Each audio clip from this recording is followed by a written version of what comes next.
স্বামী হইয়া নামাজ পড়ো, স্ত্রীকে নামাজের দাওয়াত দাও। রহমতের নবী বলেন, কেউ যদি রাতের বেলা ঘুমায় এশার নামাজ পড়ে, আবার যদি ঘুম থেকে উঠিয়া ফজরের নামাজ আদায় করতে গিয়া স্বামী আগে উঠছে, স্ত্রীকে পরে উঠাইছে, তাহলে স্ত্রীর নামাজের সওয়াবও স্বামী পেয়ে যাবে। আবার যদি স্ত্রী আগে উঠে যায়, উঠিয়া যদি তিনি স্বামীকে আগে উঠায়, স্বামীর আমলের সওয়াব স্ত্রী পাবে। নবী বলেন, বান্দা এশার নামাজ পড়ে ঘুমাইয়া ফজরে উঠে যদি আবার নামাজ আদায় করে, ঘুমের মধ্যে যেই সময়টা ব্যয় হবে এটাও নেকের পাল্লায় ওজন করা হবে। ঘুমটাও ইবাদত। কার জন্য? যে ব্যক্তি ঘুমটাকে ইবাদত বানায়, নামাজ নাই রোজা নাই, ঘুম ইবাদত হবে না। এশার নামাজ পড়ে ঘুমাবে, ঘুম থেকে উঠিয়া আবার ফজরের নামাজ আদায় করবে। রহমতের নবী বলেন, ঘুমের মাঝে যেই সময় কাটাইল ওই সময়টা আল্লাহ নেকের পাল্লায় ওজন দিয়ে দিবে।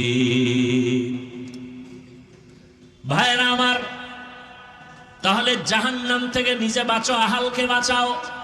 প্রত্যেক মা বাবা নিজে নামাজ পড়লে হবে না, সন্তানকে নামাজের দাওয়াত দিতে হবে। নিজে পর্দা করলে হবে না, সন্তানকে পর্দার দাওয়াত দিতে হবে। বিরোধিতা করলে বাধা প্রদান করতে হবে। বাধাটা কেমনে দিবেন এটারও নিয়ম পদ্ধতি আমার রাসূল শিখায় গেছেন। এর নবীর আশিক উম্মতের দল, দুনিয়ার রং তামাশায় তো কম দৌড়াইলা না। তোমার আমার আপনজন চোখের সামনে দেখলাম, টাকার বাহাদুরি, ক্ষমতার বাহাদুরি, কত বন্ধু বান্ধব কত পার্কে পার্কে দৌড়াইলো, আড্ডা দিল আর আমাকে হাসলো। মাদ্রাসায় পড়িয়া কোনো লাভ হবে না, কত বাজে কথা বলল, আমরাই তো আনন্দ করি, তোর কপালে আনন্দ নাই। এই বলিয়া বলিয়া যারা পার্কে পার্কে দৌড়ায়, সারা রাত মোবাইলের আড্ডা দেয় আর মেয়ে নিয়ে আড্ডা দেয়, গুনাহ করে, এই সমস্ত মানুষগুলো চোখের সামনে দেখতেছি। না সম্মান আছে, না মা বাবার দোয়া আছে, বরং আল্লাহ সম্মানের মানদণ্ডে তাদেরকেই রাখছেন যারা মদিনাওয়ালা নবীর আদর্শ মেনে চলে। তো ঝামেলায় জমিনের মধ্যে, কিন্তু যাদের কাছে রাসূলের আদর্শ আছে এদের মধ্যে এরা কোনো ঝামেলার মধ্যে নাই, বরং এরা সর্বোচ্চ সম্মানে এখনো আছে। মহামারী করোনায় তাকায় দেখো নাই, আল্লাহ চোখে আঙ্গুল দিয়া দেখায় দিলেন, ও টাকাওয়ালারা, গোটা দুনিয়া স্তব্ধ হয়ে গেল। স্কুল বন্ধ, কলেজ বন্ধ, চাকরি বন্ধ, ব্যবসা বন্ধ। বাবারে করোনায় ধরে ফেলছে। শিক্ষিত দুইটা কুলাঙ্গার সন্তান মাস্ক লাগাইছে, ট্রিপল মাস্ক, বাবার কাছে যায় না, লাশের কাছেও যায় না, করোনা মরার ভয়। শেষ পর্যন্ত এলাকার গরিবদের বলে, টাকা দিব, লাশটারে টাইনা রাস্তায় ফালায় দে, ঘরে রাখা যাবে না। বাবার লাশটা টেনে ফালায় দিছে। শিক্ষিত কুলাঙ্গারেরা জানালা দিয়েও তাকায় দেখলো না বাবার লাশের কি হালাত। বুইলা যায় ওনারে জাতি। ওই সময় আমার দেশের টুপিওয়ালা আলেমরা, আমার দেশের শত শত করোনার লাশ নিজেরা হাত দিয়া কাঁধে নিয়ে গোসল করাইছেন, কাফন পরায়, জানাজা পরায় কবরে রাখছেন। একজন হুজুরেও করোনায় মরে না। স্কুল কলেজ বন্ধ, ব্যবসা বন্ধ, চাকরি বন্ধ, ভার্সিটি বন্ধ, সব ব্যবসা বাণিজ্য, ফ্যাক্টরি, গাড়ি সব বন্ধ। ইতিহাস ভুলিয়া যাইও না, ওই মুসিবতের সময় কিন্তু কোরআনের একটা মাদ্রাসা বন্ধ হয় নাই। কি ভাই, সত্য কথা বলতে কষ্ট লাগে না? আল্লাহ দেখায় দিলেন কোরআন যেমন চিরন্তন, এর সাথে যাদের সম্পর্ক থাকবে তাদেরও সম্মানটা চিরন্তন। এরা দুনিয়ায় বাদশা, আখিরাতেও বাদশা। বর্তমানে বেঈমান মুনাফিক এরা চিৎকার দিয়া বলে, ইসলাম নারীর অধিকার দেয় নাই, অধিকারের জন্য আম্মা জানেরা রাস্তায় নামছে, মিছিল করে। আল্লাহর কসম একবার, আল্লাহর কসম দুইবার, আল্লাহর কসম তিনবার, ইসলাম ছাড়া নারীদের অধিকার সম্মান আর কেউ দেয় নাই। সব ধর্মে নারীদের উপরে করছে জুলুম, ইসলাম একমাত্র নারীর সম্মান ঠিক রেখেছে। বুঝে না? বুঝার মতো মেধা নাই। মেমোরি আছে, জিবি নাই। মেমোরি আছে, জিবি যাও আছে তা হ্যাং হয়ে গেছে। আল্লাহ হেদায়েত দান করুন। পর্দার আড়ালের আম্মা জান, আপনারা কি জানেন রহমতের নবী মক্কা নগরীতে কেমন টাইমে আসেন, যেই সময় মক্কার মানুষ নারীদের অবহেলা করে, যেই সময় কন্যা সন্তান হলে মা বাবা লজ্জা পায়, বাবায় রাগ করিয়া লজ্জায় সন্তানরে জ্যান্ত মেরে ফেলে, এমন সময় রাসূল আইসা কন্যা হত্যা বন্ধ করালেন, নারীদের সম্মান অক্ষুণ্ণ করলেন, বিধবাদের সম্মান নবী নিজেই রক্ষা করতে গিয়া 25 বছরের যুবক, রহমতের নবী তো নবী, যার কোনো তুলনা নাই, সেই নবীর যদি 25 বছরের যৌবনটা আরো কত পাওয়ার, এরপরও আল্লাহ তারে তো স্পেশাল করে বানাইলেন। সেই সময় নবী ভরা যৌবনে বিবাহ করলেন 40 বছরের বিধবা নারী। কাকে? খাদিজাতুল কুবরা রাদিয়াল্লাহু আনহা। তাও 2 জন স্বামী বিদায়ের পরে তৃতীয় স্বামী নবী। ওদিকে 5টা সন্তান অলরেডি হয়ে গেছে আম্মা জান খাদিজা। কত বড় নিকৃষ্ট জালেম! বলে রাসূল যৌবনের চাহিদা মিটাইতে না পাইরা নবী একাধিক বিয়া করছে। নাউযুবিল্লাহি মিন যালিক। নবীজি একাধিক বিয়া করছেন, সেই প্রেক্ষাপট সম্পূর্ণ দ্বীন ও ইসলামের স্বার্থে, আর কোনো ব্যক্তি স্বার্থ না। কেউ যদি প্রমাণ দিতে পারে যে না দুনিয়ার স্বার্থে, বয়ানের জগৎ থেকে কানে ধরে বিদায় হয়ে যাব। রাসূল শুধু দ্বীনের স্বার্থে বিবাহ করেছেন একাধিক, তাও খাদিজা রাদিয়াল্লাহু আনহা 40 বছরের বিধবা নারী, যতদিন হায়াতে জিন্দা ছিলেন নবী দ্বিতীয় বিবাহ করেন নাই। করছেন? ভাইরা আমার, বড় কঠিন হালাত।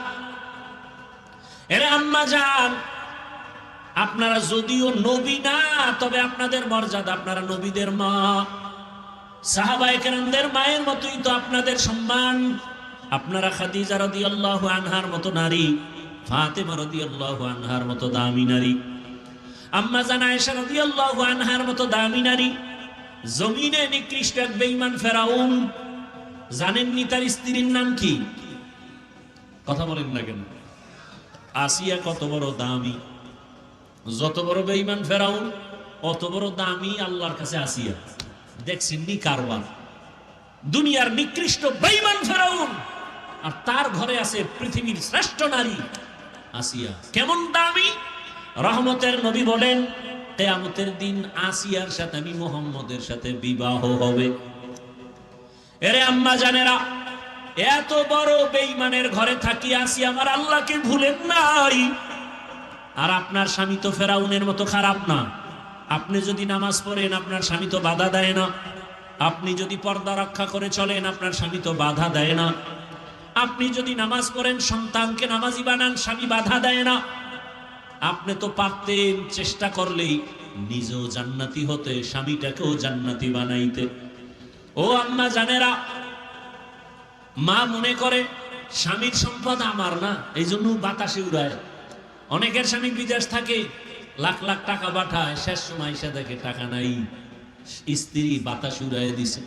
অথচ আম্মা জানের মনে করা উচিত স্বামীর সব সম্পদ এগুলো স্ত্রীর, কারণ পৃথিবীতে কোনো স্বামী নিজের জন্য কষ্ট করে কামাই করে না, সব স্ত্রী সন্তানের জন্য করে।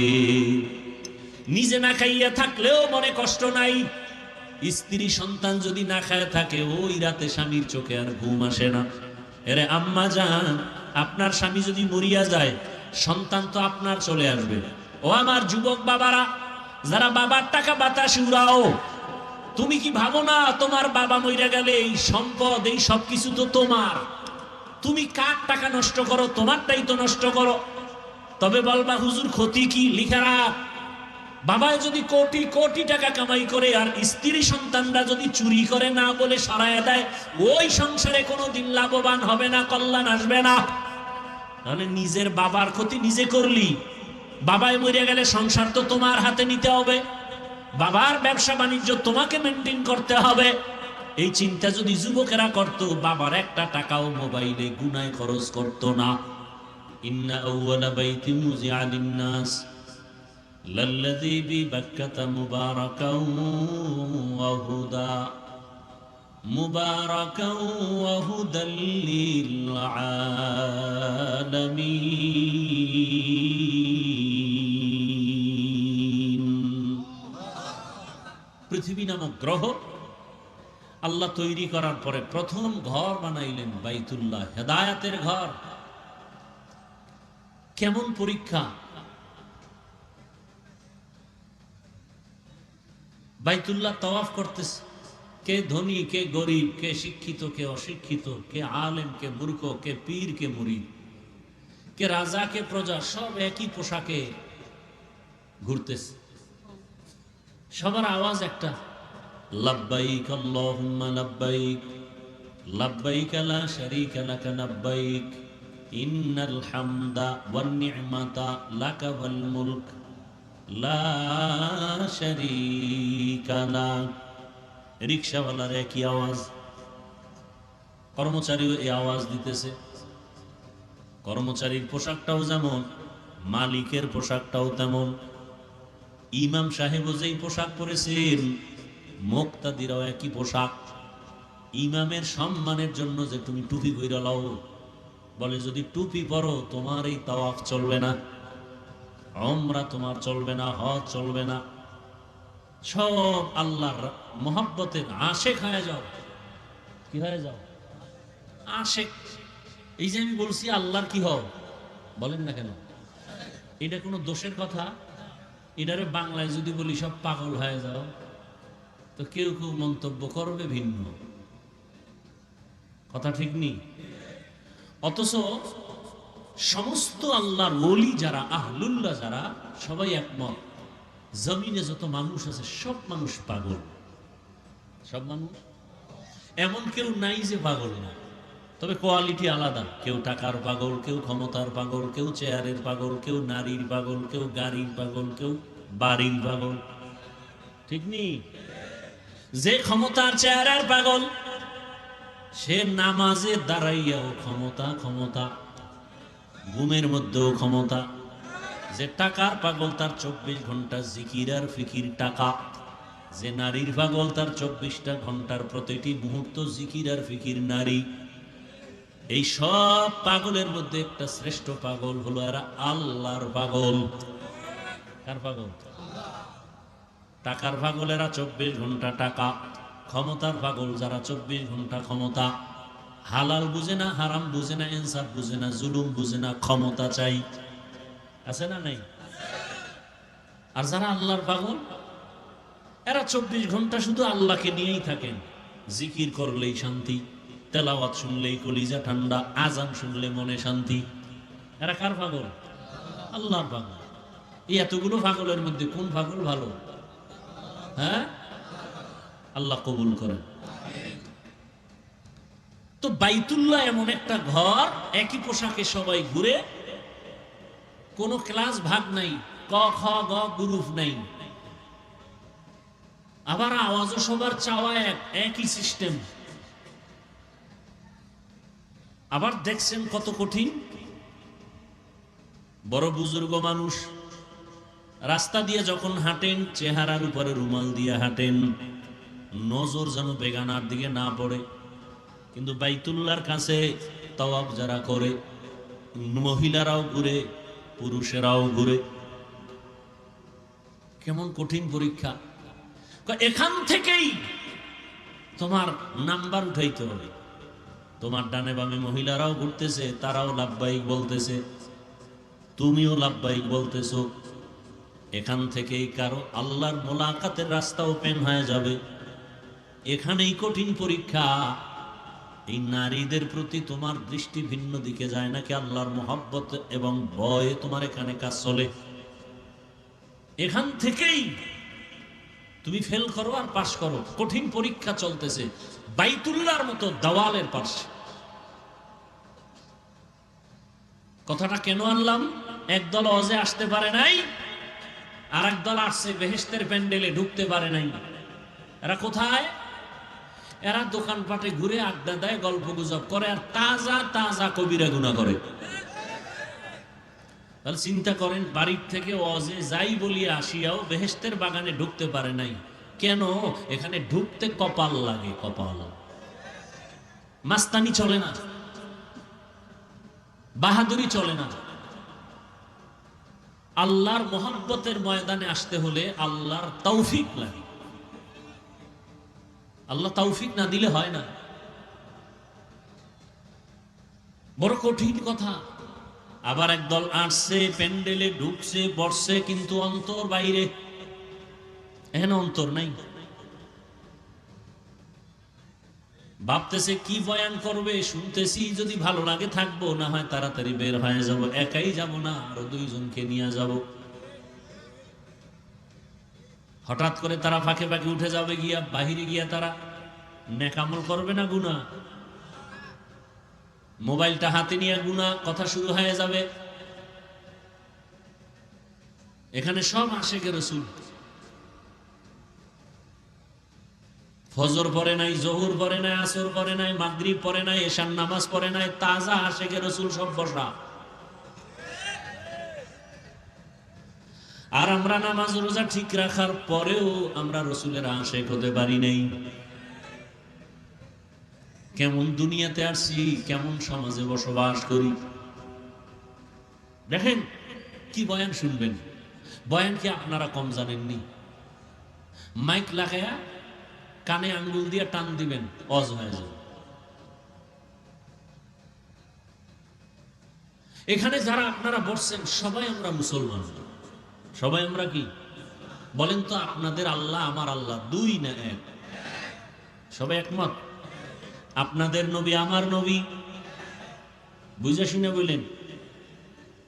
আপনাদের কালেমা আমার কালেমা, আপনাদের কোরআন আমার কোরআন, আপনাদের কাবা আমার কাবা, আপনাদের ধর্ম আমার ধর্ম এক। দুনিয়াতে আসছি, সিস্টেম সবার এক। নাকি আপনারা লঙ্গি পরে আসছেন? বিদায় বেলা যেদিন আজরাইল আসবে সেদিনও আপনার আমার হালাত এক। মরণকালে আপনাকেও 3টা সাদা কাফন দেয়া হবে, আমাকেও 3টা সাদা কাফন দেয়া হবে। আমি বক্তার সম্মানে একটা কাফন কেউ বাড়াবেও না। গরিব রিক্সাওয়ালা মারা গেলে একটা কাফন, অসম টাকা কমের কারণে, গরিব হওয়ার কারণে একটা কাফন কেউ কমাইয়াও দিবে না।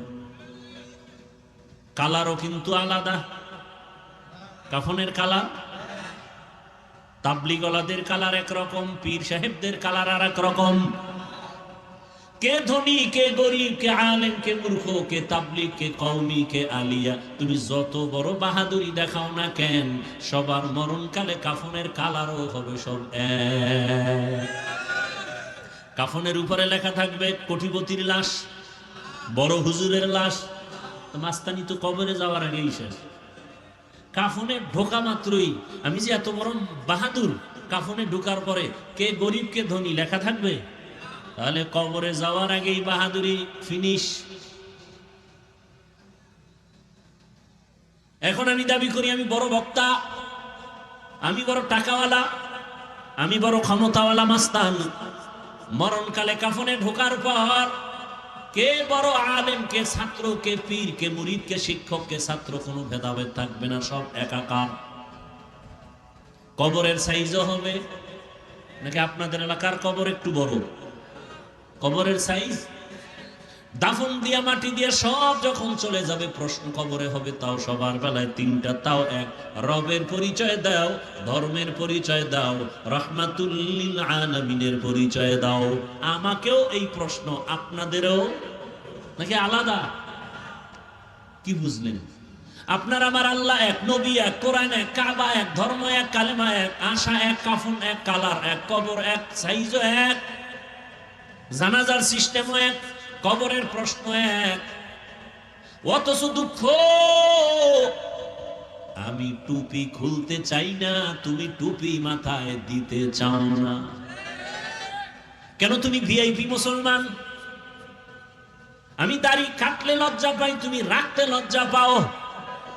তুমি রাসূলের আশিক।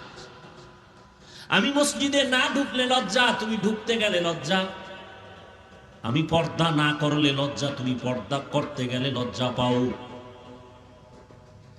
তুমি মুসলমান, আমিও মুসলমান, তোমাকে বয়ান করবো কেন? টুপি পরো, নামাজ পড়ো, পর্দা করো। বরং বয়ান করবো কেন? বয়ান তো হিন্দুদের করবো, ইহুদিদের করবো। ওরা আল্লাহ চিনে না, নবী চিনে না, কোরআন বুঝে না, হাদিস বুঝে না, ওদের বয়ান করার সময় নাই। মুসলমানের পেছনে ঘুরতে ঘুরতে জীবন শেষ। বাড়ি ঘরের চিন্তা নাই, শরীরের চিন্তা নাই, খাওয়া দাওয়ার চিন্তা নাই, উম্মতের পেছনে। আমি একা না, 12 মাস হাজারো লাখ আলেম দৌড়াচ্ছে উম্মতের পিছনে। তাবলিগলাদের মেহনত, পীর মাশায়েখের মেহনত, জুমার খতিব ইমামদের মেহনত, উলামায়ে কেরামের মেহনত, উম্মতের নিয়ে এত ফিকির করে আলেমরা। খোদার কসম, উম্মতের কল্যাণের ফিকির আর কেউ করে না। আর সব করে চান্দাবাজি আর ধান্দাবাজির জন্য। ওলামায়ে কেরাম নিঃস্বার্থভাবে উম্মতের নিয়ে কল্যাণের যেই চিন্তা করে, এই চিন্তা কেউ করে না, সব স্বার্থপর। সব কি? এখানে অনেক শিক্ষিত মানুষ, বুঝা শুনা জবাব দিয়েন। ইসলামে রাজনীতি নাই, এজন্য রাজনীতির ওয়াজ করা যাবে না। কি ভাই? সব দিক থেকে ইসলাম কমপ্লিট, রাষ্ট্রনীতির বেলা ইসলাম আনকমপ্লিট। সব সমাধান ইসলাম বা কোরআনে আছে, রাষ্ট্রের ব্যাপারে সমাধান ইসলাম কোরআনে নাই। এদিক থেকে কোরআন শরীফ দুর্বল। কি ও চালাক বাঙালি, বলো কোরআন দুর্বল তো কেন বলো রাষ্ট্রের কথা নাই? সুলাইমান নবী রাষ্ট্র পরিচালনা করেন নাই, সত্য কথা বলেন, মানেন আর না মানেন?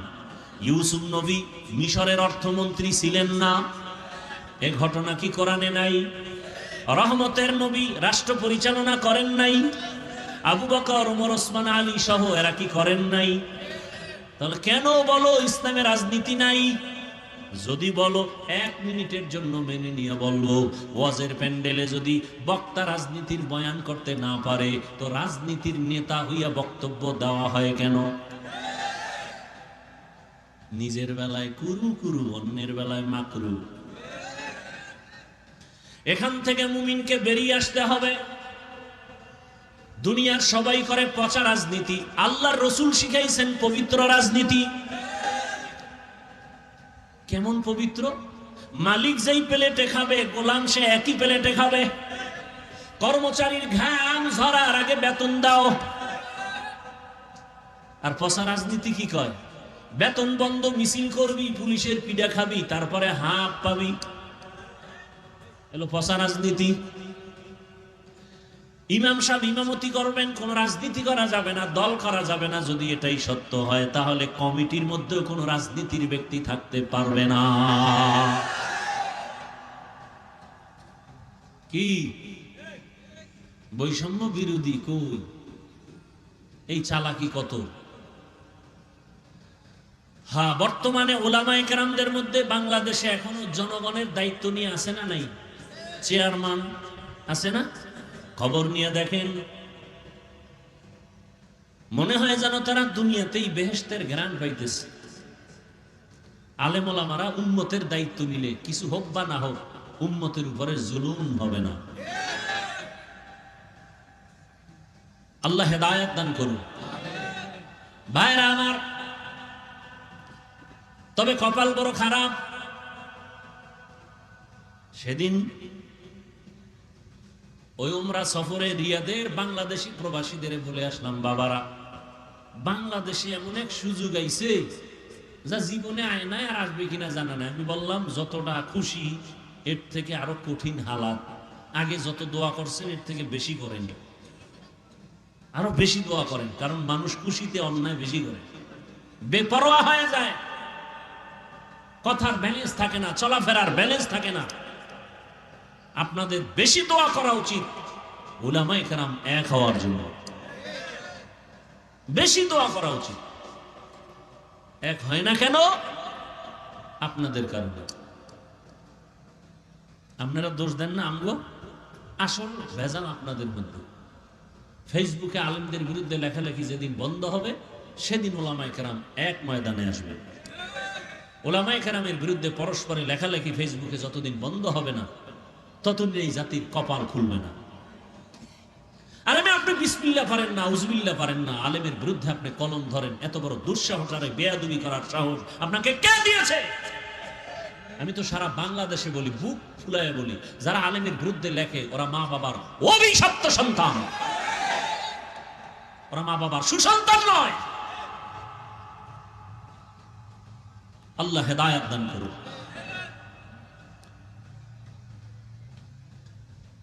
তো এখানে আসছে, বসছে, বসার পরও অন্তর এখানে নেই। কারো অন্তর বাইরে, কারো অন্তর মোবাইলে। আছে না নাই? ভালোবাসার মানুষগুলো কি মোবাইল নিয়ে ব্যস্ত থাকতে পারে? ভালোবাসার মানুষ পাইলে তাহলে বোঝা গেল ভালোবাসার মাঝখানে কালো দাগ আছে। এরপর কোন যুক্তিবাদী বলবে, ভাই মোহাব্বতে না রেকর্ড করি, তোমার কাম তো মিডিয়াওয়ালারা করে, তুমি তো আকাম করতেছো বয়ে। দুনিয়ার সব আলেম একমত, অকারণে অনর্থক ছবি উঠানো কবিরা গুনাহ হারাম। পৃথিবীর কোন আলেম এই কথার বিপরীত কোন শব্দ উচ্চারণ করার সাহস নাই। অকারণে এমনি ছবি উঠানো কবিরা গুনাহ হারাম। এরপরও মিডিয়াওয়ালারা রেকর্ড করতেছে, এখান থেকে ডাউনলোড করে নিয়ে নিলেই তো হবে সকালবেলা। নিজে মোবাইলের দিকে নজর দিয়া না বয়ানের সাথে তার সম্পর্ক আছে। এরপরে বয়ানের পরে যদি মোবাইলটা হারায় যায়, তা আমও গেল, সালাও গেল। অথচ যদি অধীর আগ্রহে বসে মোহাব্বত নিয়ে দুইটা কথা শুনে, হতে পারে দিল নরম হয়ে যাবে, হেদায়েতের দরজা খুলে যাবে। আল্লাহ সবাইকে কবুল করেন। তা আপনাদের কষ্ট হয় কিছুক্ষণ, আপনারা বসলে আমি আলোচনা চালাবো, কারণ আল্লাহ চাইলে হবে, আল্লাহ না চাইলে হবে না। আর আল্লাহ চাইবেন কার বেলায়? যে চেষ্টা করবে। ওয়াল্লাযীনা জাহাদু ফীনা লানাহদিয়ান্নাহুম সুবুলানা ওয়া ইন্নাল্লাহা লামাআল মুহসিনিন।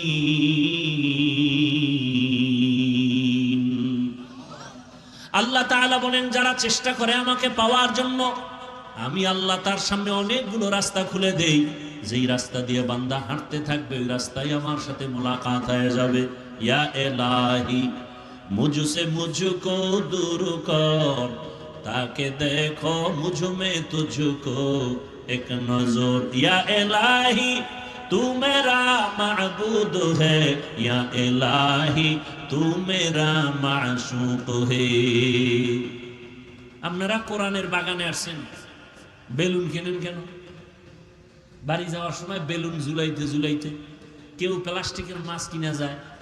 ম্যাডাম যদি বলে ওয়াজে গিয়া পাইলা কি, বলে যে মোনাজাতে বেলুন কবুল হয়ে গেছে। বেলুন নিয়ে আস, প্লাস্টিকের মাছ নিয়ে আস।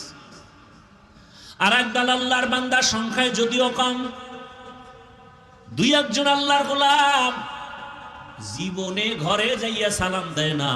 আজকে বাড়ির দরওয়াজায় গিয়া সালাম দিল, আসসালামু আলাইকুম ইয়া আহলাল বাইত।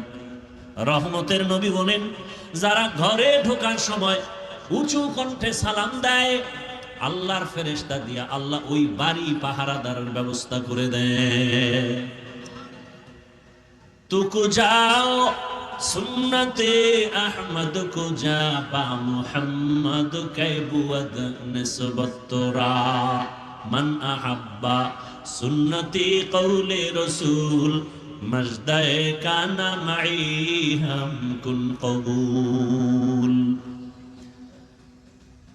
যারা আসছেন, বসছেন, মাইকের আওয়াজ শুনতেছেন, আল্লাহ সবাইকে আজকের এই বেহেশতের বাগানে, হেদায়েতের ময়দানে কবুল করেন। যে সূরাটা আমি পড়েছি তরজমাটা বলবো, হাদিসের তরজমা, এরপরে সময় থাকলে আপনারা দিলে ব্যাখ্যা। ওয়াল আসর, আসরের শপথ। ইন্নাল ইনসানা লাফি খুসর, নিশ্চয়ই পৃথিবীর সমস্ত মানুষগুলো ক্ষতিগ্রস্ত, জাহান্নামী।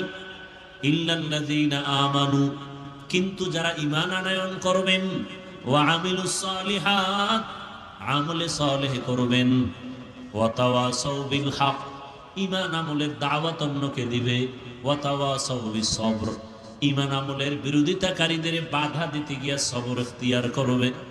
এই গুণে গুণান্বিতরা জাহান্নামে যাবে না, ক্ষতিগ্রস্ত হবে না। রহমতের নবী বলেন, কুল্লু উম্মতি ইয়াদখুলুনাল জান্নাতা ইল্লা মান আবা, সব উম্মত জান্নাতে যাবে, যারা আমি নবীকে মানে না তারা আমার জান্নাতে যাবে না। কিলা মান আবা, সাহাবায়ে কেরামদের থেকে প্রশ্ন করা হলো, রহমতের নবী আপনাকে মানে না, অস্বীকার করে, তারা কারা? ক্বালা মান আতাআনি দাখালাল জান্নাহ ওয়া মান আসানি ফাকাদ আবা। রহমতের নবী বলেন, যারা আমার অনুসরণ করবে তারা জান্নাতে যাবে, আর যারা আমার বিরোধিতা করবে তারা আমাকে অস্বীকারী হিসাবে জাহান্নামে যাবে। রহমতের নবী বলেন সব উম্মত জান্নাতে যাবে। হাদিসের তরজমা শেষ, আয়াতের সূরার তরজমা শেষ। হাদিস নিয়ে 2-4 মিনিট কথা, এরপরে সূরাটা নিয়ে কিছু কথা। হাদিসে নবী বললেন সব উম্মত জান্নাতে যাবে, একজনও বাদ নাই। কথা শেষ না কিন্তু আছে? কিন্তু আছে। নবী বলেন যারা আমাকে মানে না তারা না। সাহাবায়ে কেরামদের মধ্যে কেউ বললেন, ইয়া রাসূলুল্লাহ, আপনাকে মানে না তারা কারা? খুব খেয়াল করবেন। সাহাবায়ে কেরামরা প্রশ্ন করা মাত্র রহমতের নবী বলেন, যারা আমার অনুসরণ করবে তারা জান্নাতে যাবে, আর যারা আমার বিরোধিতা করবে তারা আমাকে না মানার কারণে জাহান্নামে যাবে। নবীজি জবাব দিলেন, যারা আমার অনুসরণ করবে তারা জান্নাতি। এই কথার দ্বারা বোঝা যায় যারা নবীর অনুসরণ করবে না তারা কি? জাহান্নামী। কিন্তু হাকিকতে কথাটা এমন না যে রাসূলের অনুসরণ করবে সে জান্নাতি, যে অনুসরণ করবে না সে জাহান্নামী। কথাটা এমন না। কেমন? যে রাসূলের অনুসরণ করবে সে জান্নাতি, আর যে বিরোধিতা করবে সে জাহান্নামী। তাহলে অনুসরণ না করা আর বিরোধিতা করা এটা এক না। যেমন এই প্যান্ডেলে বহু আল্লাহর বান্দা আছে। আমি যদি ডান দিক থেকে একজন যুবককে জিজ্ঞাসা করি, এই যুবক, তুমি নামাজ পড়ো না কেন? যুবক বলে, হুজুর নামাজ দরকার, চেষ্টা করি পারি না, দোয়া করবেন। কি বোঝা গেল? সে নামাজ না পড়লেও অন্তরে আগ্রহ আছে না নাই? তাহলে সে কি রাসূলের দুশমন? না। বাম দিক থেকে যদি একটা যুবকেরা জিজ্ঞাসা করি, বাবা নামাজ আদায় করো না কেন? কয়, নামাজ না পড়লে অসুবিধা কি? এরকম আল্লাহর আশেক নাই? বলে নামাজ না পড়লে অসুবিধা কি? কি বুঝলেন? তার কথা আগ্রহ আছে? আগ্রহ নাই, বরং অনীহা। অতএব নবীর অনুসরণ করে না এরা জাহান্নামে যাবে, কথাটা এমন না, বরং বিরোধিতা যারা করে তারা জাহান্নামে যাবে। একজনে নামাজ পড়ে না আর একজন নামাজ পছন্দ করে না, দুইজন কি এক? যে নামাজ পড়ে না সে মুমিন, যে নামাজ পছন্দ করে না সে বেঈমান। যে টুপি পরে না সে মুমিন, যে টুপি পছন্দ করে না নবীর আদর্শের বেঈমান। যে হালাল মতো চলে না সে মুমিন, কিন্তু যে হালালটাকে পছন্দ করে না সে বেঈমান। যে আল্লাহর কোরআনের রাজনীতি করে না মুমিন, কিন্তু ইসলামের রাজনীতি নাই যদি বলে বেঈমান। ব্যবধান আছে না নাই? এটা বুঝারও তো মাথা নাই, মেমোরি নষ্ট হয়ে আছে আমাদের। ইসলামী রাজনীতি না করা আর অপছন্দ করা এক না। আল্লাহ বুঝার তৌফিক দান করেন। যে সূরাটা আমি পড়লাম, আমার ধারণা মতে এখানে সবাই এই সূরাটা পারেন। সূরাটার নাম কি একবার বলবেন? ঘরের মা বোনেরাও এই সূরাটা শুনতে শুনতে মুখস্থ হয়ে গেছে। তরজমা বলে ফেলছি, সংক্ষেপ কিছু ব্যাখ্যা। আল্লাহ তাআলা সূরাটার শুরুতে কসম করেছেন, শপথ করেছেন, ওয়াল আসর, আসরের শপথ। আল্লাহ শপথ করলেন কেন? শুধু এখানে না, অনেক জায়গায়। ওয়াত্তিনি ওয়াজ-যাইতুন ওয়া তুরি সিনিন ওয়া হাযাল বালাদিল আমিন। তিনের কসম, জাইতুনের কসম, তুরে সিনার কসম, নিরাপদ শহর মক্কা নগরীর কসম। আল্লাহ বারবার কসম করেন, ওয়াশ-শামসি ওয়া দুহাহা ওয়াল কমারি ইযা তালাহা ওয়ান নাহারি ইযা জাল্লাহা ওয়াল লাইলি ইযা ইয়াগশাহা ওয়াস সামাই ওয়া মা বানাহা ওয়াদ দুহা ওয়াল লাইলি ইযা সাজা মা ওয়াদ্দাআকা রাব্বুকা ওয়া মা ক্বালা। আল্লাহ বারবার কসম কাটলেন কেন? আমরাও পরস্পরে কসম করি না কেন? এক ভাই আমার কথাটা অবিশ্বাস করলো, আমি শপথ করে বললাম কথাটা আসলে এমন কসম। আমি যখন কসম খেয়ে বলছি তখন বলে আর সন্দেহ করলাম না, মেনে নিলাম। আমরা মানুষ কসম করি সন্দেহ দূর করার জন্য। আমার রব কোরআনে কসম করেছেন, আল্লাহর কোরআনে কি সন্দেহ আছে নাকি? আছে? লা রাইবা ফি, এটা এমন একটা কিতাব যে কোরআনের মধ্যে কোনো ভুল নাই, সন্দেহের অবকাশ নাই। তাহলে আল্লাহ শপথ করলেন কেন? অনেক জবাব। এর সার সংক্ষেপ কথা হলো, আল্লাহর কথা সব সত্য, কোনো সন্দেহ নাই, তবে কসম করে কথাটার গুরুত্ব বাড়ায় দিলেন। সব কথা সত্য, কসমের কথাটা আরো গুরুত্বপূর্ণ। এবং যেই জিনিসের উপর আল্লাহ শপথ করেছেন ওই জিনিসটা বড় দামি, বুঝাবার জন্য। যেমন আসরের শপথ, আসর বড় দামি। তিনের শপথ, তিন বড় দামি। জৈতুনের শপথ, জৈতুন বড় দামি। আসমানের শপথ, আসমান বড় দামি। রাতের শপথ, রাত বড় দামি এক সম্পদ। দিনের শপথ, দিন বড় দামি সম্পদ। আল্লাহ বুঝাবার জন্য কসম করেছেন। আল্লাহ আসরের শপথ, আসর বড় দামি। বলে কেমন দামি? কেমন দামি? চার মাযহাবের চার ইমামের একজন ইমাম, ইমাম শাফিঈ রাহমাতুল্লাহি আলাইহি লিখেছেন, আল্লাহ রাব্বুল আলামিন কোরআনে হাকিমের মধ্যে আম্মা জান আয়েশা রাদিয়াল্লাহু আনহার প্রসিদ্ধ বর্ণনা মতে আয়াত সংখ্যা 6666। যদি আমার আল্লাহ শুধু আল আসরে সূরাটা অবতীর্ণ করতেন আর অন্য কোন আয়াত যদি না দিতেন, আর সারা দুনিয়ার মানুষ ওয়াল আসরে সূরাটার উপরে জীবন চালাইতো, আমল করত, বিনা হিসাবে আল্লাহ জান্নাত দিয়ে দিতে। এত পাওয়ারফুল ওয়াল আসরে সূরাটা। আল্লাহ শুরুতে শফাত করলেন, আসরের শফাত। আসর বড় দামি। কেমন দামি? যারা এই আসরটাকে কাজে লাগাবে, আসরটাকে সম্মানের নজরে দেখবে, আল্লাহ তার সম্মান দুনিয়া আখিরাতে বাড়ায় দিবেন। এত বড় দামি আসরের যারা কাজে লাগাবে তারা দুনিয়ায় সফল, আখিরাতেও সফল হয়ে যাবে।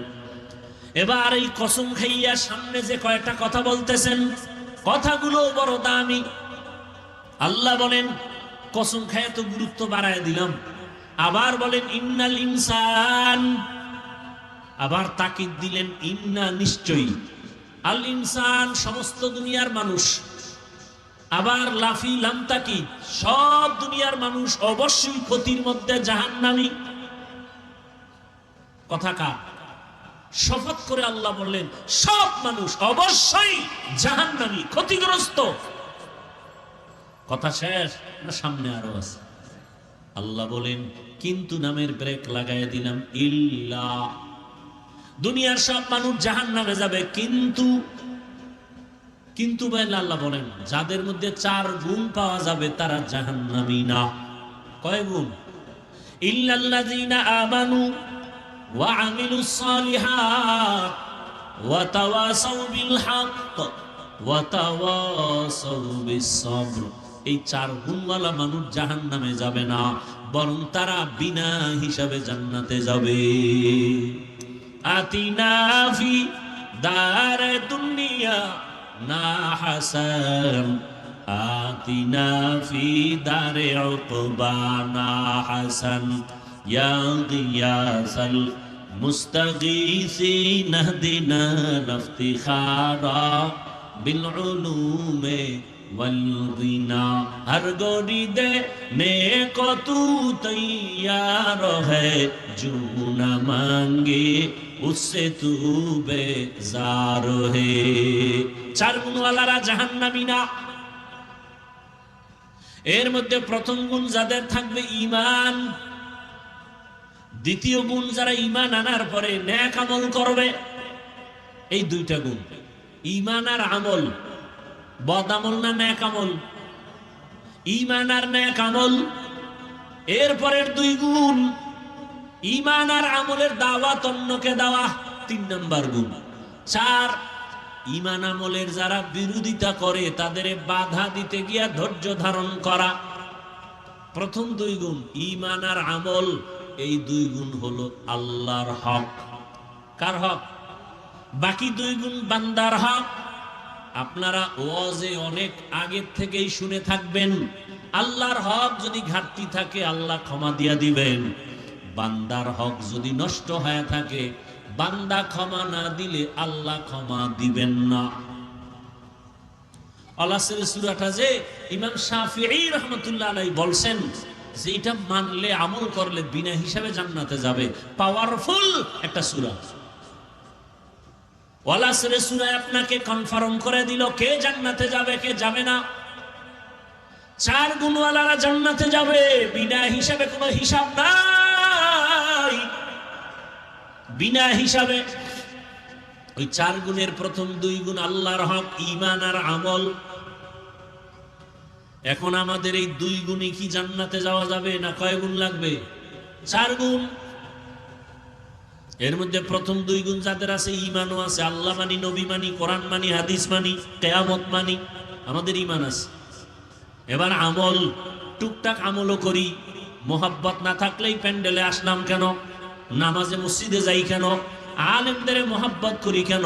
অবশ্যই মোহাব্বত আছে আমলের, কিন্তু 2টা পাইলাম, পরিপূর্ণ না ঘাটতি। আল্লাহ কয় আমি পূর্ণ মাফ করে দিব, কারণ আমি গফফার, আমি রহমান। কিন্তু বাকি 2টা হক বান্দার, সে 2টা কি? ঈমান আমলের দাওয়াত অন্যকে দাও, যারা বিরোধিতা করে বাধা দাও।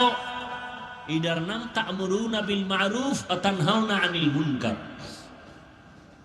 কুনতুম খায়রা উম্মাতিন উখরিজাত লিন-নাসি তা'মুরুনা বিল মা'রুফ ওয়া তানহাউনা আনিল মুনকার ওয়া তু'মিনুনা বিল্লাহ। রহমতের নবীর উম্মত শ্রেষ্ঠ কেন? এর একমাত্র কারণ এরা উম্মতের যেমন ভালো কাজের দাওয়াত দেয়, অন্যায়ের পথেও বাধা দেয়। ভাইরা আমার, বান্দার 2টা হক আছে বান্দার উপরে। ঈমান আমল আনছি যারা, নামাজ পড়ি, রোজা রাখি, পর্দা করি, মোটামুটি জিকির করি, তেলাওয়াত করি, আমার ঈমান আমল ঠিক থাকলেও কিন্তু জান্নাত এখনো রেডি না। কারণ আরো 2টা দায়িত্ব আছে আপনার আমার উপরে। অন্যকে ঈমান আমলের দাওয়াত দিব, আমি অন্যকে দিব, আপনি অন্যকে দিবেন। অন্যকে, অন্য বলতে আল্লাহ আর এক আয়াতে তার জবাব দিবেন, ইয়া আইয়ুহাল্লাযীনা আমানু কু আনফুসাকুম ওয়া আহলিকুম নারা ওয়াকুদুহান নাসু ওয়াল হিজারা আলাইহা মালাইকাতুন গিলাযুন শিদাদুন লা ইয়াসুনাল্লাহা মা আমারাহুম ওয়া ইয়াফআলুনা মা ইউমারুন।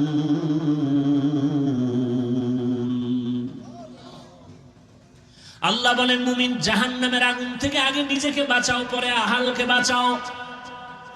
তাহলে আমি ঈমান আমল দিয়া জাহান্নাম থেকে বাঁচার পরে আমার দ্বিতীয় দায়িত্ব কি? আহালকে বাঁচানো।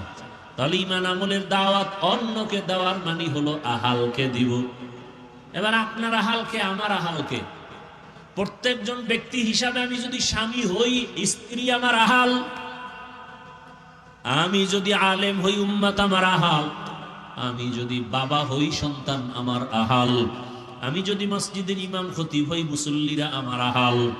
আমি যদি ছাত্র ছাত্রীদের শিক্ষক বা শিক্ষিকা হই, আমি ছাত্রদের জন্য আমি দায়িত্বশীল, ছাত্র আমার আহাল। অতএব প্রত্যেক মা বাবা আগে জাহান্নাম থেকে নিজেকে বাঁচাইও, এরপরের দায়িত্ব তোমার সন্তানকে বাঁচাও। ঈমান আমল নিজে ঠিক করলে হবে না, সন্তানকে ঈমান আমলওয়ালা বানাও। বিরোধিতা করলে বাধা দাও। নিজে নামাজ পড়ো, সন্তানেরও দাওয়াত দাও। স্বামী হইয়া নামাজ পড়ো, স্ত্রীকে নামাজের দাওয়াত দাও। রহমতের নবী বলেন, কেউ যদি রাতের বেলা ঘুমায়, এশার নামাজ পড়ে, আবার যদি ঘুম থেকে উঠিয়া ফজরের নামাজ আদায় করতে গিয়া স্বামী আগে উঠছে, স্ত্রীকে পরে উঠাইছে, তাহলে স্ত্রীর নামাজের সওয়াবও স্বামী পেয়ে যাবে। আবার যদি স্ত্রী আগে উঠে যায়, উঠিয়া যদি তিনি স্বামীকে আগে উঠায়, স্বামীর আমলের সওয়াব স্ত্রী পাবে। নবী বলেন, বান্দা এশার নামাজ পড়ে ঘুমাইয়া ফজরে উঠে যদি আবার নামাজ আদায় করে, ঘুমের মধ্যে যেই সময়টা ব্যয় হবে এটাও নেকের পাল্লায় ওজন করা হবে। ঘুম ঘুমটাও ইবাদত। কার জন্য? যে ব্যক্তি ঘুমটাকে ইবাদত বানায়, নামাজ নাই রোজা নাই, ঘুম ইবাদত হবে না। এশার নামাজ পড়ে ঘুমাবে, ঘুম থেকে উঠিয়া আবার ফজরের নামাজ আদায় করবে। রহমতের নবী বলেন, ঘুমের মাঝে যেই সময় কাটাইলো ওই সময়টা আল্লাহ নেকের পাল্লায় ওজন দিয়ে দিবে। ভাইরা আমার, তাহলে জাহান্নাম থেকে নিজে বাঁচো, আহালকে বাঁচাও। প্রত্যেক মা বাবা নিজে নামাজ পড়লে হবে না, সন্তানকে নামাজের দাওয়াত দিতে হবে। নিজে পর্দা করলে হবে না, সন্তানকে পর্দার দাওয়াত দিতে হবে। বিরোধিতা করলে বাধা প্রদান করতে হবে। বাধাটা কেমনে দিবেন এটারও নিয়ম পদ্ধতি আমার রাসূল শিখায় গেছেন। এর নবীর আশিক উম্মতের দল দুনিয়ার রং তামাশায় তো কম দৌড়াইলা না। তোমার আমার আপনজন চোখের সামনে দেখলাম টাকার বাহাদুরি, ক্ষমতার বাহাদুরি, কত বন্ধু বান্ধব কত পার্কে পার্কে দৌড়াইলো, আড্ডা দিল আর আমাকে হাসলো। মাদ্রাসায় পড়িয়া কোনো লাভ হবে না, কত বাজে কথা বলল, আমরাই তো আনন্দ করি, তোর কপালে আনন্দ নাই। এই বলিয়া বলিয়া যারা পার্কে পার্কে দৌড়ায়, সারা রাত মোবাইলের আড্ডা দেয় আর মেয়ে নিয়ে আড্ডা দেয়, গুনাহ করে, এই সমস্ত মানুষগুলো চোখের সামনে দেখতেছি। না সম্মান আছে, না মা বাবার দোয়া আছে, বরং আল্লাহ সম্মানের মানদণ্ডে তাদেরকেই রাখছেন যারা মদিনাওয়ালা নবীর আদর্শ মেনে চলে। তো ঝামেলায় জমিনের মধ্যে, কিন্তু যাদের কাছে রাসূলের আদর্শ আছে এদের মধ্যে এরা কোনো ঝামেলার মধ্যে নাই, বরং এরা সর্বোচ্চ সম্মানে এখনো আছে। মহামারী করোনায় তাকায় দেখো নাই, আল্লাহ চোখে আঙ্গুল দিয়া দেখায় দিলেন, ও টাকাওয়ালারা, গোটা দুনিয়া স্তব্ধ হয়ে গেল। স্কুল বন্ধ, কলেজ বন্ধ, চাকরি বন্ধ, ব্যবসা বন্ধ। বাবারে করোনায় ধরে ফেলছে। শিক্ষিত দুইটা কুলাঙ্গার সন্তান মাস্ক লাগাইছে, ট্রিপল মাস্ক, বাবার কাছে যায় না, লাশের কাছেও যায় না, করোনা মরার ভয়। শেষ পর্যন্ত এলাকার গরিবদের বলে টাকা দিব, লাশটারে টাইনা রাস্তায় ফালায় দে, ঘরে রাখা যাবে না। বাবার লাশটা টেনে ফালায় দিছে। শিক্ষিত কুলাঙ্গারেরা জানালা দিয়েও তাকায় দেখলো না বাবার লাশের কি হালাত। বুইলা যায় ওনারে জাতি, ওই সময় আমার দেশের টুপিওয়ালা আলেমরা আমার দেশের শত শত করোনার লাশ নিজেরা হাত দিয়া কাঁধে নিয়ে গোসল করাইছেন, কাফন পরায়, জানাজা পরায় কবরে রাখছেন। একজন হুজুরেও করোনায় মরে না। স্কুল কলেজ বন্ধ, ব্যবসা বন্ধ, চাকরি বন্ধ, ভার্সিটি বন্ধ, সব ব্যবসা বাণিজ্য, ফ্যাক্টরি, গাড়ি সব বন্ধ। ইতিহাস ভুলিয়া যাইও না, ওই মুসিবতের সময় কিন্তু কোরআনের একটা মাদ্রাসা বন্ধ হয় নাই। কি ভাই, সত্য কথা বলতে কষ্ট লাগে না? আল্লাহ দেখায় দিলেন কোরআন যেমন চিরন্তন, এর সাথে যাদের সম্পর্ক থাকবে তাদেরও সম্মানটা চিরন্তন। এরা দুনিয়ায় বাদশা, আখিরাতেও বাদশা। চেয়ারম্যানের চেয়ারের মেয়াদ শেষ, এমপি সাহেবের মেয়াদ শেষ, কিন্তু কোরআনওয়ালারা যেই চেয়ারে বসে আছে এই চেয়ারের তো কোনো মেয়াদই নাই। শেষ আবার কিসের শেষ? এই সম্মানকে দিছেন টাকার কারণে, ক্ষমতার কারণে, একমাত্র রাসূলের আদর্শের কারণে। অতএব আমি বলবো যুবক বাবারা, ও পর্দার আড়ালের মা বোনেরা, ও বৃদ্ধ বাবাজি, ব্যবসায়ী, চাকরিজীবীরা, দুনিয়ার রং তামাশা মানুষ শখ লাগায়া করে। মনের শখ ছিল একটু গান শুনবেন, নাচ দেখবেন, খুব মজা করছেন না? এবার বিনয়ের সাথে বলবো তওবা করে ফিরে আসেন। মনে আশা ছিল দুনিয়ার সিনেমা হলে যাবেন, পার্কে পার্কে ঘুরবেন, গুনাহ করবেন, গানের ময়দানে দৌড়াবেন। জীবনে তো কম পার্কে দৌড়াইলেন না। ও যুবক বাবারা, আমি কিন্তু একবারও, এতক্ষণ যে বয়ান করছি, একবারও কিন্তু বলি না এই বরিচং এলাকার মানুষ তোমরা সবাই আমার মতো টুপি লাগাও, বলছি? একবারও কিন্তু বলি নাই দাড়ি রাখো, একবারও কিন্তু বলি নাই মাদ্রাসায় যাও, কলেজ বন্ধ করো, একবারও বলি না আমার মতো জামা লাগায় হুজুর হও, তাবলিগে যাও, পীরের কাছে যাও, একবারও বলি নাই।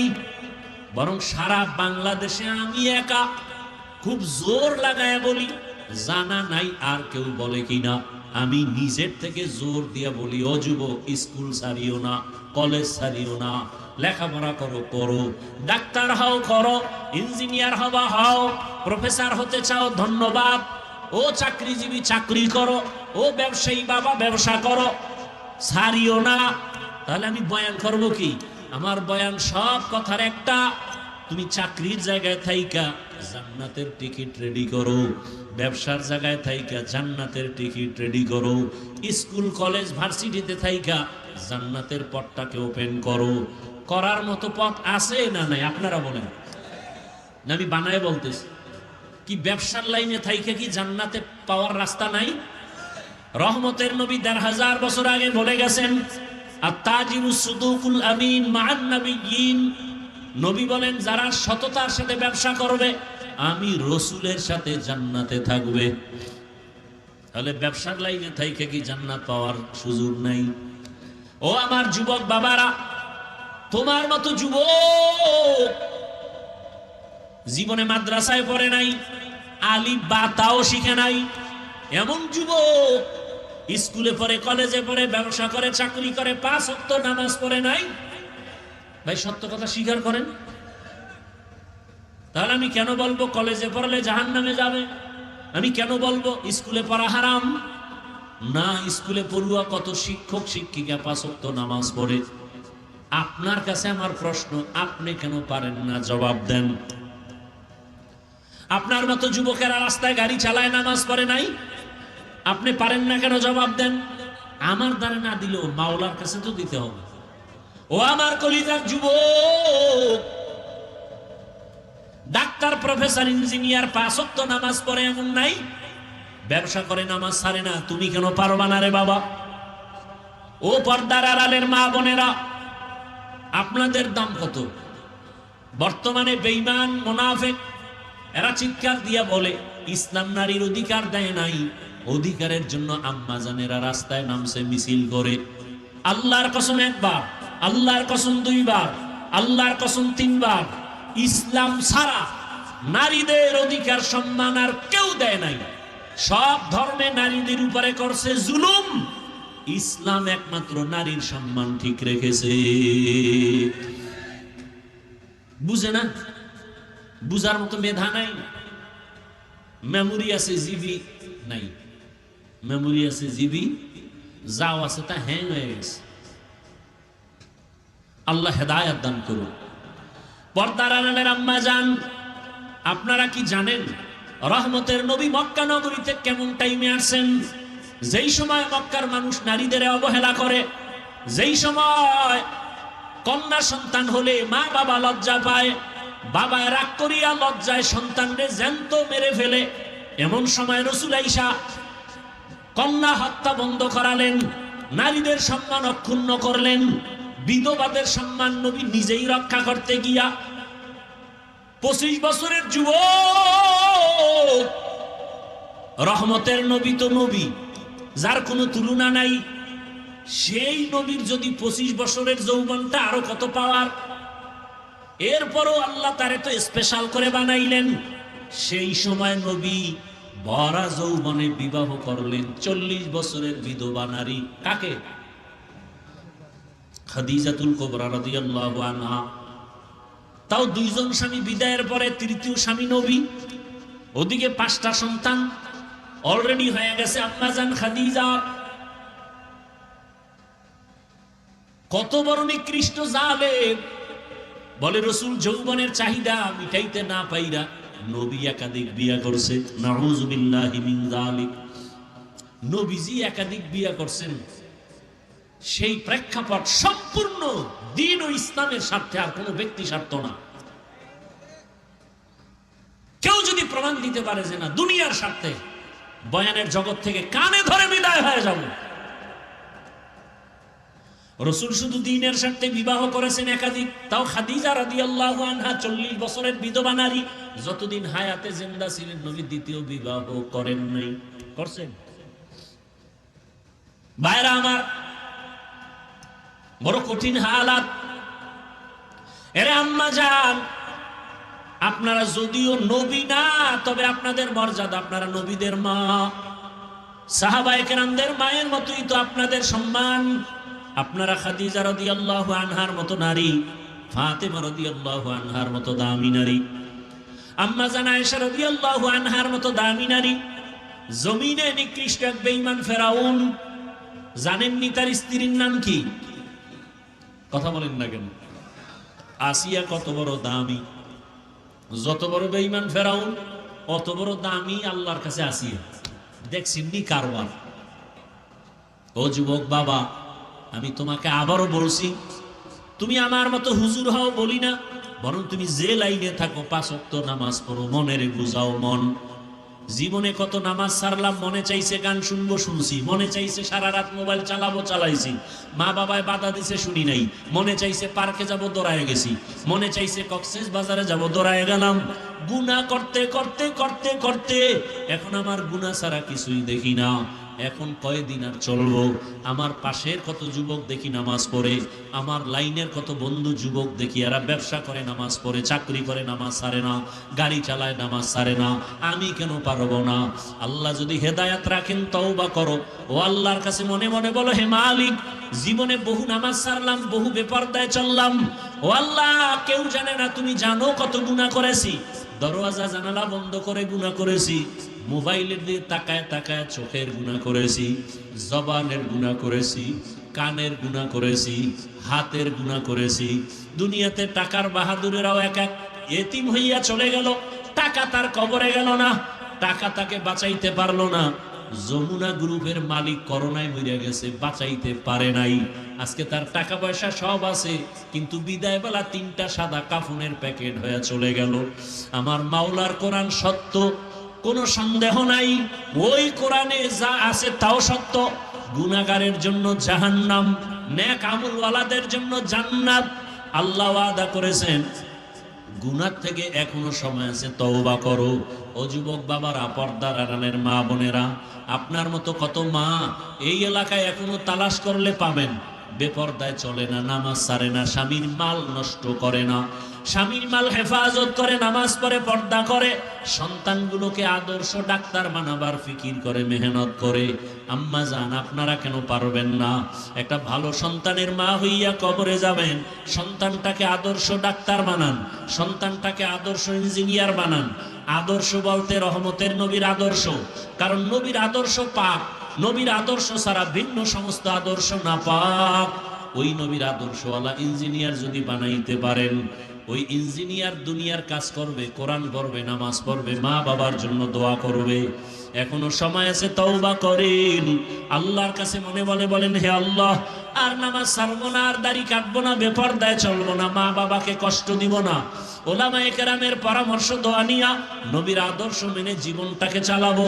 ব্যবসা করি, চাকরি করি, লেখাপড়া করি, আর নামাজ ছাড়বো না, ওলামায়ে কেরামের সাথে বেয়াদবি করবো না, নবীর সুন্নাত অনুযায়ী জীবনটাকে ধন্য করব।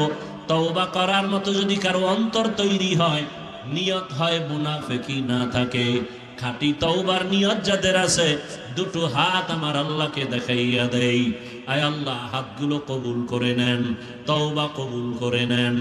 আয় আল্লাহ, আমরা তওবা করতেছি, আর নামাজ ছাড়বো না, বেপরদায় চলবো না, ওলামায়ে কেরামের পরামর্শ নিয়ে চলবো, নবীজির আদর্শ নিয়ে চলবো। আমাদের তওবা কবুল করে নেন, গুনাহ মাফ করে দেন। তওবার উপরে মজবুত হইয়া মরণ পর্যন্ত মজবুত হয়ে চলার তৌফিক দান করেন, আমিন।